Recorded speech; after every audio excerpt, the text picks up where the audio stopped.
你妈的！上辈子快嘎钱，我向天道许了转世心愿，可在睁眼，我居然变成了一个还在吃奶的女娃娃。我堂堂一代最强魔尊，就这么水灵灵的被耍了。此时，我正被一个自称爹爹的男人抱在怀里，娘亲在旁边笑得合不拢嘴。我家囡囡将来定是倾国倾城的美人儿。美人，谁要变成美人？而等爹娘走后，我第一反应就是探查这具身体的资质，毕竟前世身为最强魔尊，哪怕转世成为了女娃娃，体内没点修为可不行。好在担心是多余的，我上辈子灵魔双修的基础还在。我刚想运转灵力和魔气试试，没想到娘亲杀了个回马枪，我反应极快，可还是被她瞥见了飘在半空的衣角。这孩子刚才是不是飘了？我立马放声大哭，装出受了惊吓的样子。娘亲果然以为是错觉，没再多问。然而下一刻，屋外就传来噩耗，魔纹兽攻城了。娘亲吓得脸色惨白，抱着我撒丫子就往密室跑，我却莫名激动起来。来吧，这些妖兽迟早都是我修行路上的垫脚石。等到了密室，我才发现这里早已躲着3个人，是姨母带着我表哥苏笑和表妹苏瑶。看样子我们家是修仙界的名门旁支，可眼下面对魔纹兽，一拖三的母亲不敢轻举妄动，只能寄希望于宗门大能击退强敌。我悄悄观察，发现2只魔纹兽的颜色不同，实力也有差距，感受到它们体内澎湃的魔气，我差点笑出声。这魔气对别人来说是威胁，可对我来说可是大宝。我激动的想去一决胜负，可在其他人眼中都以为我是被吓傻了。我这才意识到自己现在还是个娃娃。表哥苏笑想冲出去，却被姨母拦住。你是天灵根，是家族的希望，不容有失。娘，这都什么时候了，我怎能苟且偷生？可话音刚落，密室的门就被轰然撞碎，一只魔纹兽闯了进来，虎视眈眈地盯着大家。娘亲把我和表妹往表哥怀里一推，我来拖延时间，你们快跑！可苏笑却放下我们，挡在了娘亲身前。只可惜苏笑现在还是太嫩，没几招他就和娘亲一起被打晕在地。而就在这生死关头，我慢悠悠爬了出来。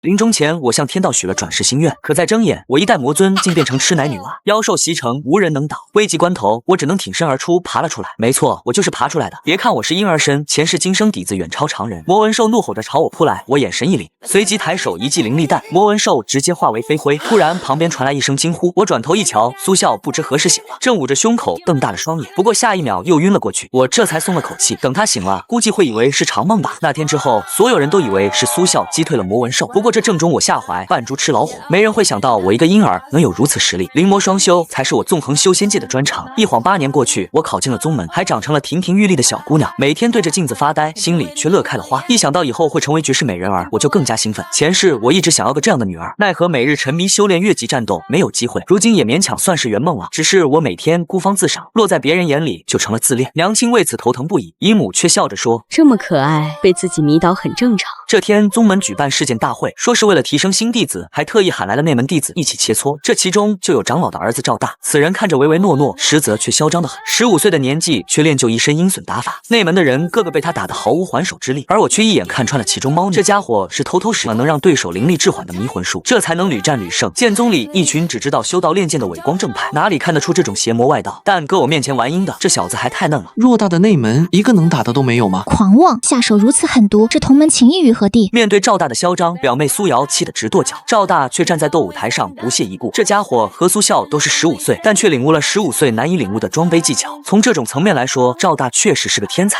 就在此时，赵大一剑朝苏瑶刺去，我身形一闪，仅用2指便稳稳接住了剑身。苏笑见妹妹被偷袭，刚想上前理论，赵大却更嚣张了，手下败将也配插嘴？还有你这小妞也敢来送死？明明是长老请内门弟子过来给新弟子树立榜样的，现在台上却变成了他赵大一人的独角戏。苏笑还想要出手，我却一把拉住了他。哥，别直视他的眼睛。我本是一代最强老登，却意外转生成了一个小女娃。本着扮猪吃老虎的原则，我低调行事了8年，却不料在宗门大比上竟被炮灰看不起，找起了麻烦。表哥苏笑要替我和表妹出头，我连忙一把拉住了他。哥，别直视赵大的眼睛。其实避开迷魂术的方法很简单，只要不看就行。苏笑虽疑惑，但还是照我说的做了。战斗一开始，苏笑就只盯着赵大的脚下，他本就是个剑术天才，光凭脚步也能判断赵大的行动轨迹。如今不受迷魂术影响，赵大瞬间没了招架之力。可没想到赵大竟使用暗器，单纯耿直的苏笑一个没注意便中了招，赵大立刻抓住机会反击，不仅赢了比赛，还不忘贴脸嘲讽。大名鼎鼎的天灵根也不过如此。全场一时间鸦雀无声，无人再敢出头，我只好缓步上前，意见直指赵大。我来陪你玩玩。我以为自己威风凛凛，可显然如今这副样子实在没什么说服力。赵大嗤笑一声：“小毛孩，回家喝奶去吧。”对他来说，打我这个小丫头只会被骂胜之不武，属实亏了。我早有所料，冷笑着靠近他耳边低语：“你也不想你使用邪术的事被曝光吧？还请师兄赐教。”道。臭丫头，是你逼我的，输了可别哭。赵大脸色大变，虽然还在嘴硬，但我话说这份上，他只能应战。战斗一打响，赵大就使出了迷魂术，我站在原地闭上眼，所有人都以为我被吓傻了。可事实上，这些攻击我只需抬指就可抹去，但这太无聊了。于是就在剑光即将刺中我的那一瞬，我终于动了，手腕一翻，一个漂亮的剑花扫过，对方扑天的剑气瞬间消失殆尽。众目睽睽下，我仅凭最纯粹的剑术基础就秒了赵大。我娴熟的架势让众人呆愣当场，最惊讶的莫过我的爹娘，他们平日里可没见过我练剑。赵大彻底慌了，看向我的眼神仿佛怀疑人生。他攻击越来越猛烈，却全程连我的衣角都碰不到。最终我不耐烦的一脚将他踹倒在地，他再也爬不起来，只好认输赔罪。这下子全场哗然，我看着台下优雅的拱了拱手，为这场天才秀行了个谢幕礼，心里不禁畅想：我龙傲天回来了。我本是一代最强老登，却意外转生成了一个小女娃。为了扮猪吃老虎，我煞费苦心，但因一场宗门比试暴露了剑术天赋。好在我全程隐匿修为，连后来宗门对我进行灵根2测时，都立足了武灵根太杂，无法精进的废柴人设。众人嘲笑我是个只会耍剑的傻子，我却乐得潜心修炼，不被打扰。可这样的宁静日子还是被打破了，只因有人居然要纳我做妾。15岁这年，我已长成窈窕淑女，表妹苏瑶却依旧平平无奇。每当和我站在一起，她都说自己像是个陪衬的绿叶，可我只是笑笑。只有我知道，有时候美貌对一个人族女子来说未必是好事。今晚我们来参加一场特殊的晚宴，其特殊之处便在于，听说这次竟有仙族出席。世界最早被混沌之气一分为二，仙族居上界，人族居下界，两界相交的界门生有妖兽魔物，会不定期形成兽潮，为祸人间。而凡人修仙意图漫漫，之所以能不受侵害，就是因为仙族提供了功法和灵气与之交换，人族则提供大量资源作为回报。但仙族很少亲临下界，这次参加晚宴倒是稀奇。就在我琢磨背后深意时，却突然感到气氛不对，因为整个晚宴的人好像都在盯着我瞧，都是漂亮惹的祸啊！我连忙让苏瑶挡住了其他人的视线，尤其是那些不怀好意的臭小子。突然，人群一阵骚动。表姐，仙族使者来了。哎，怎么有点眼熟？我竟不知表妹还去过上界，见过仙人呢。我抬眼看去，就见一个家伙迈着4方步走了过来。我突然笑出声来，真是冤家路窄，还真是老熟人啊。我本是一代最强老登，却意外转生成了一个小女娃。15年来，本想扮猪吃老虎，清清静静修炼，谁知竟有人非要纳我做妾。晚宴上来的这位仙族使者不是别人，正是幼年时被我打败的赵大。不知怎么摇身一变，竟成了仙族。几年不见，他这装备的功夫见长了。虽然不知道赵大怎么连种族都变了，但他额头的仙痕却是实证。人族入仙级，估计是赵长老把这些年从宗门里贪图的油水都贡献，买来这么个位置。虽然付出了全部财产，但非常划算。在仙族眼里，凡人就是蝼蚁。果然还是熟悉的配方，熟悉的味道。听到赵大在这大放厥词，我完全不感兴趣，心里只有对修仙晋级、重回巅峰的向往。但赵大却说得来劲，许久不见，你这个小丫头倒是长得越发水灵了。你一个废柴，还有什么修仙的必要？不如从了我，还算有些价值。在赵大的眼里，他当年会输给我，完全是场意外。我一个只会耍剑的废物，怎么能和他相比？就在火药味正浓时，表哥的好友许杰却突然站出来解围。有新鲜事儿，妹子要不要去瞧瞧？难道说是有什么灵气降世？没错，灵气达到一定层次就可以化为人形。我实在好奇，立刻不再与赵大计较，请许杰带路，毕竟不好辜负他的一番好心。要知道，仙族与人族的交易看似平等，可实则对方一直掌握着下界凡人的命脉。如今大部分高品灵气只有仙族能够制造，修仙者若无强大灵气辅助，体内灵力也难以得到完全发挥。所以啊，有时还是讨仙族开心比较好。许杰拿自己为例，说自己甚至可以为此忍辱负重。此言一出，我还没什么反应，一旁的苏瑶却忍不住了。如你这般的首席弟子，乃是大家修行的榜样。如果有能力的人都这样，这世道还让普通人如何自处？闻言，许杰只能尴尬一笑，用开玩笑敷衍了过去。而此时，我的注意力却全然不在他们身上，视线完全被不远处的美少女吸引了。原来那就是幻化人性的究极灵气，名字叫灵儿。许杰开始介绍我和苏瑶，不料刚说到我是苏笑的妹妹，他就结结实实挨了灵儿一巴掌。这一幕属实打得众人措手不及。就在想着许杰做错了什么的时候，突然大厅里却传来了一阵惊呼，居然有接待仙族的女弟子遇害了。我本是一代最强老登，却意外转生成了一个小女娃。本想扮猪吃老虎，清清静静参加个晚宴，谁知竟冤家路窄，遇上了个不做人事的祸害。女弟子的离世是赵大干的，他不仅毫无悔意，还十分果断地承认了。谁让他这么不识好歹？原来赵大想让接待的女弟子侍寝，可没想到对方居然敢拒绝，他二话不说就给刀了。其罪名是招待仙族不周。许杰，你来得正好，快来劝劝你门内弟子识相点。就在众人左看右看，不知如何是好时，我站了出来。我自然不是什么圣母，只是按赵大这睚眦必报的性子，又是那一家的仇，他不可能不报。与其被动躲避，不如主动出击。赵大，我真是看不惯你这欺男霸女的样子。哼，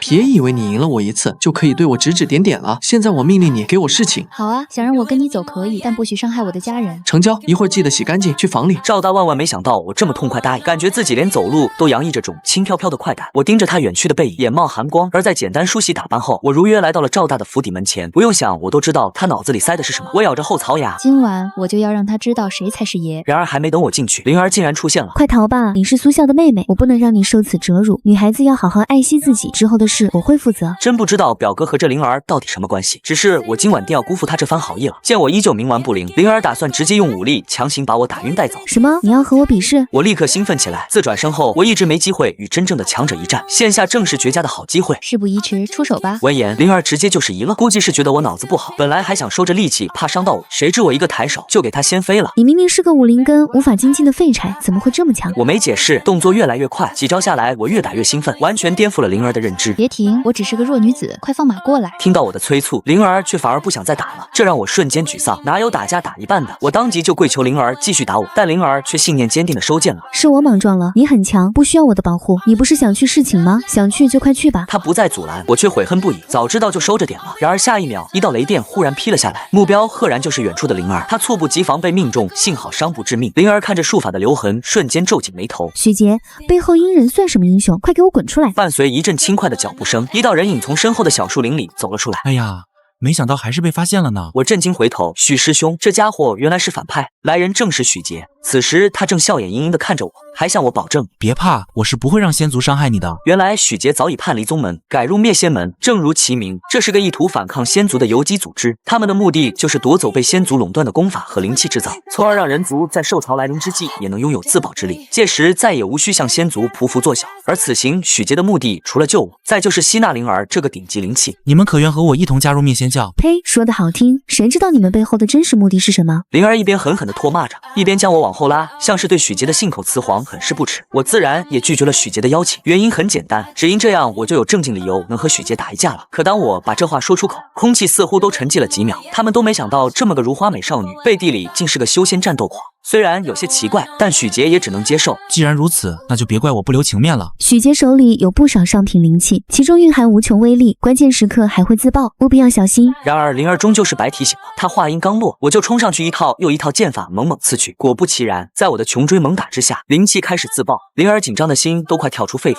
可没想到，等烟雾散去后，我不仅毫发无伤，还一副游刃有余的样子。啊，这次可算是打爽了。我惬意地伸了个懒腰，然而一道魔音瞬间入耳。谁让你去近战啊？我的意思是让你远程攻击啊！灵儿崩溃的在原地哀嚎，我只好尴尬的表示歉意。但我这样更快，仅仅只花了2秒半，那些宝贵的不行的仙兵灵气就成了一堆破铜烂铁。接下来就该轮到许杰了。见到我这般轻松，作为对手的许杰半天回不过神。一个小丫头为何实力如此逆天？她觉得我定是吃了什么丹药，虽可以短暂提升实力，但这种状态肯定无法维持太久。虽然许杰只是瞎猜，但过程错误，结果正确。这副10几岁躯壳确实限制了我体内的力量。许杰这是打定主意要和我玩持久战，他还想继续召唤灵气，不料却被我一个飞脚打断。都知道你是法师了，怎么可能还让你继续？我飞身上前，一脚就对准许杰身下某处要害，把他踹得找不到北，不给他一点还手的机会。但就在我刚结束战斗时，意外却发生了。表妹苏瑶突然从赵大的府中冲出，在他身后还紧跟着一只魔纹兽。我来不及多想，立刻100米冲刺到魔纹兽面前，直接一拳将他暂时击退，而后便询问起苏瑶为何会出现在这里。原来表妹是担心我出事，才打算先偷偷去训斥赵大一顿。可没想到刚潜入进去，他就发现对方一副浑身疼痛的样子，紧接着好好的人竟变成了魔纹兽，人族转化成妖兽的情况闻所未闻。而这时半残的许杰却露出得意的笑容。灭仙门特地从剑门禁地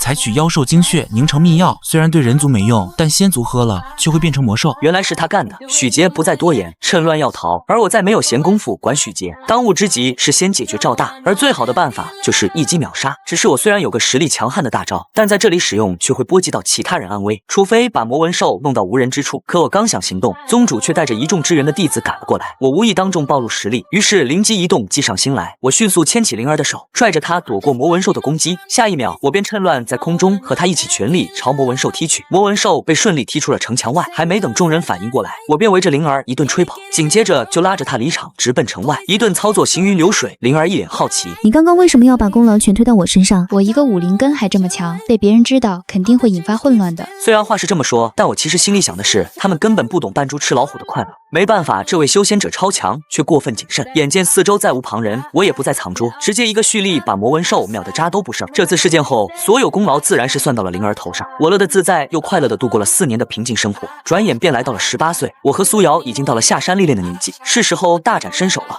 第一次下山历练，我和表妹被派去流光宗交流学习，路途遥远，可没想到刚出门不到10天，我们的盘缠就已经所剩无几了。只因我和苏瑶每天赶路实在太累，一天能吃8顿，眼见连最后一个子儿都要用尽，我们只能在途经的镇上接了些除妖的委托。镇长对我们报以热烈的欢迎，一口一个大师，亲切地喊着。为了攒路费，第2日我便和苏瑶来到被妖兽侵占的区域。我将神识放出，稍作估算，发现这个小镇方圆30里，少说也藏着100来只妖物。难怪那个镇长对我们那么殷勤。好在于我而言都是杂鱼，被妖兽团团包围下，我打算放个大招，直接扫荡清空。然而不出意料，还是发生了意外。我口中术法才念到一半，就被人打断。一个红发少女从天而降，都退下，让我来。怎么回事？还有抢怪的呢？我2眼瞪了过去，却意外在对方身上感受到了一股熟悉的气息。这灵力波动竟和灵儿一样，是神品灵气化人，能遇见和灵儿一样的气灵天花板。我的战斗之魂又熊熊燃烧起来，我提起剑就冲上去刺。红毛还以为我是哪里来的炮灰，然而我一剑便挑断了他的一截长发，还并未使出全力，只为能挑起对方战意。果不其然，头发是每个女孩子最为重要的宝藏。下一秒，红毛就陷入了狂暴状态，手持一柄长枪，狠狠朝我袭来。小贼，受死！红毛少女对我杀招百出，却被我用反复横跳的矫健的身法完美闪避。这怎么可能？她简直不敢相信自己的眼睛，进一步加快了刺枪的速度。然而她刺我躲，我躲她刺，直至我不断拉近距离，一个闪现到她面前，一记猛拳就直接捶了过去。红毛少女反应过来时已晚，竟结结实实挨了我一拳。我心头一颤，刚刚那一拳我不小心用了2.5%的实力，但所幸对手没有嘎。神品气灵果然名不虚传，红毛少女被迫退至墙角。你到底为什么要阻止我杀妖兽？这群怪可是我先看上的好吗？是我的。我这副如同菜市场挑肉般的表情深深刺激了红毛，他深吸了口气，将长枪刺入虚空。下一秒，只见枪头居然诡异的来到了我的身边。还有这种招数？我的眼睛顿时瞪得闪亮，眼里没有对未知的恐惧，只有对新招式的向往。你完蛋了！呵，我从喉咙深处挤出一声闷笑。等了多久才有如此有意思一战？我热血沸腾起来，终于有了上辈子大杀四方的快感。看准机会，我迅速抓住了对面的武器，一击 KO。虽然红毛有点意思，但面对隐藏实力的我，仍不足为惧。无敌是多么寂寞！我站在悬崖边上，感受着自己睥睨天下的雄风。为什么不杀我？红毛爬起来，问出了各大话本名场面的经典句子。就在我决定按套路说出"我从不杀女人"几个大字时，苏瑶却忽然闯了进来。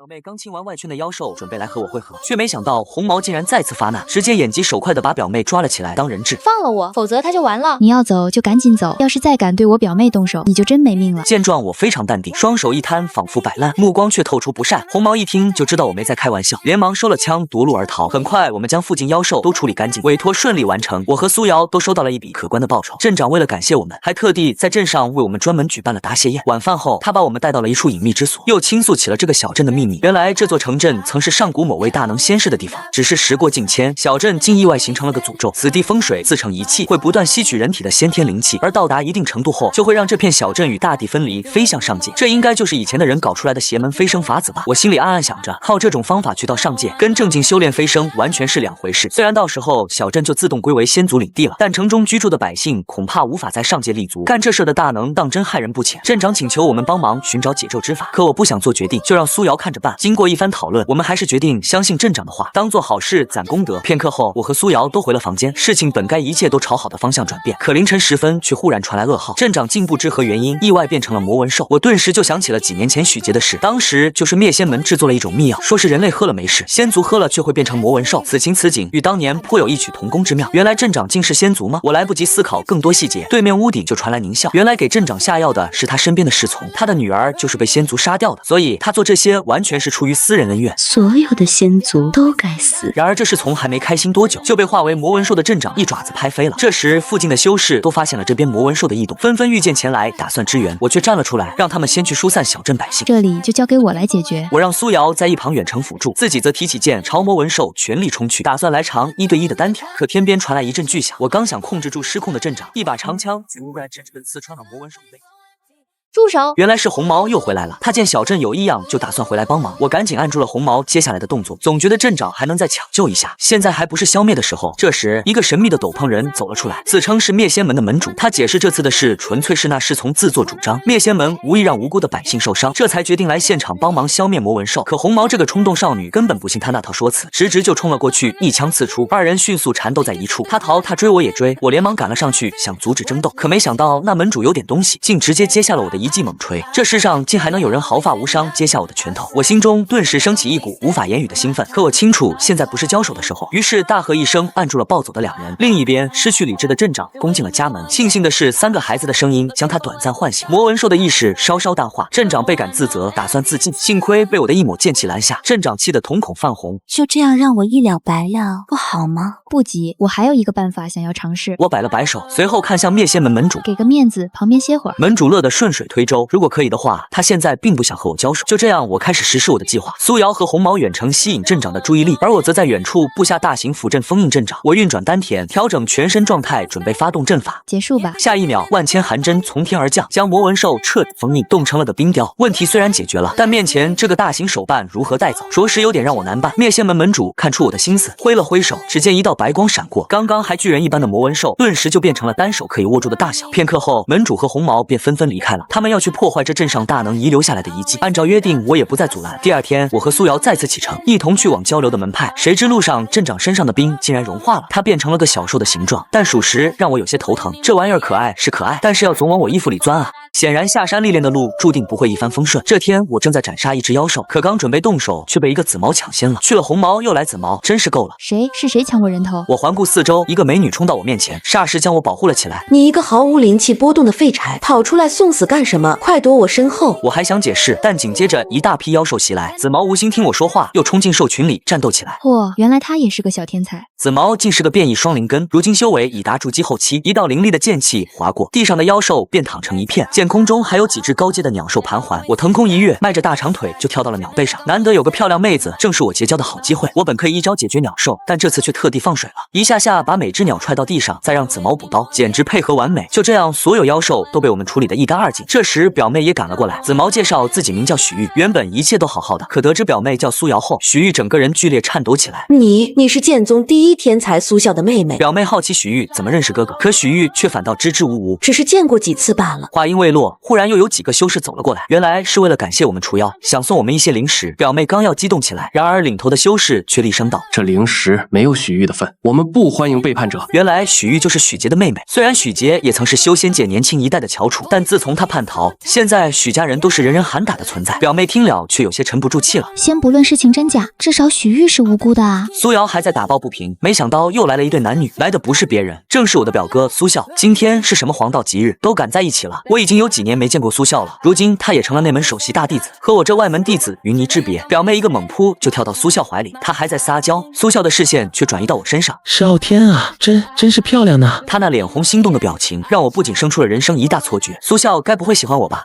哦呀，真稀奇，铁树也要开花了呢。我的遐想被一旁的猫儿女打断了。猫女名叫檀溪，不同于妖魔，她是灵兽修炼化形成人，这是苏笑这个级别弟子的特殊伙伴，是极为稀有的存在。随后我们一行人来到餐馆，得知我怀里的是隔壁城镇的镇长，却是个隐藏的仙族后，许玉有些好奇，没想到仙族能变成魔纹兽的传说是真的呢。紧接着他便讲起最近江湖上的新传闻，明明最近不是剑门松动的时期，可边境一带却时常有妖魔作祟，非常奇怪。苏笑表示自己知道一些内幕，听说是剑门沉睡的魔主要复苏，因此最近频繁传出异动。檀溪立刻接话，说自己几十年前亲眼看过魔主降世时的情景，那场面可怕至极。可我的关注点却不在这。几十年，我下意识嘀咕着，檀溪却笑着解释，其实我已经是个老婆婆喽。我眉头一挑，默默在心里补充，那这么说我也算老爷爷了。不过这什么破魔主敢跟我这个上任魔尊抢称号，还不如让我来对付。大致情况我已经了解了，但是魔主复苏这件事我们不能不管吧。就在我的战斗魂又要熊熊燃起时，好在苏笑过来喊走了檀溪，他们还有任务在身，不能停留，只能遗憾道别。这倒便宜了我和表妹，可以借他们的仙鹤赶路。告别表哥一行人后没多久，我和苏瑶终于来到了目的地流光宗。今天正好赶上1年1度的入宗仪式，热闹非凡。更值得开心的是，在交流的修士中，我还看到了许玉。只要我们在此地待上1年，之后去哪都是这片大陆备受瞩目的高级修士。正当我喜滋滋畅想时，流光宗宗主走了过来，看样子是打算给我们这些新来的交换生先立个下马威，来一场抗压测试。我定睛一看，那宗主神隐内敛，看着平平无奇，可实际却是化神期高手，好厉害！我心里感慨着，宗宗主却已轻轻拍手，宣布测试训练正式开始。地面上瞬间升起一个圆台，还没等我们反应过来，一股强大的威压便压得每个人跪倒在地。当然，除我之外，这是高级修士对低级修士的天然压制。然而事情还没结束，下一秒又有3只巨大的妖狼从身后小树林里跑了出来。这是我为你们准备的见面礼，好好享用啊！